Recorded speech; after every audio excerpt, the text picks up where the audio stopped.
প্রিয় দর্শক, আসসালামু আলাইকুম।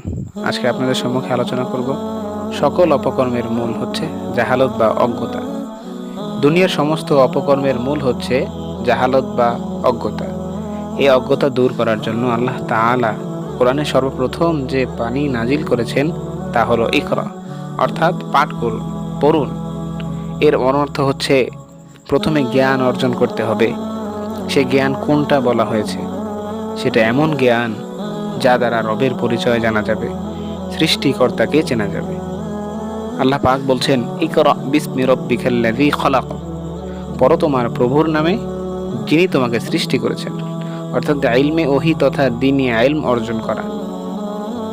এই ইলমের ফজিলত ও ইলম অন্বেষণকারী উলামায়ে কেরামের মর্যাদা সম্পর্কে আল্লাহ তাআলা বিভিন্ন আয়াত ইরশাদ করেছেন। বলা হয়েছে, কুল হাল ইয়াস্তাউিল্লাযীনা ইয়ালামুনা ওয়াল্লাযীনা লা ইয়ালামুন, যারা জানে আর যারা জানে না তারা কি এক সমান হতে পারে? তিনি আরো বলেন, ইয়ারফাইল্লাহুল্লাযীনা আমানু মিনকুম ওয়াল্লাযীনা উতুল ইলমা দারাজাত, তোমাদের মধ্যে যারা ঈমানদার এবং ইলম প্রাপ্ত, আল্লাহ তাদের মর্যাদায় সুউচ্চ করে দিবেন। তিনি আরো ইরশাদ করেন, ইন্নামা ইয়াখশাল্লাহু মিন ইবাদিহিল উলামা, আল্লাহর বান্দাদের মধ্যে উলামায়ে কেরামই তাকে ভয় করে।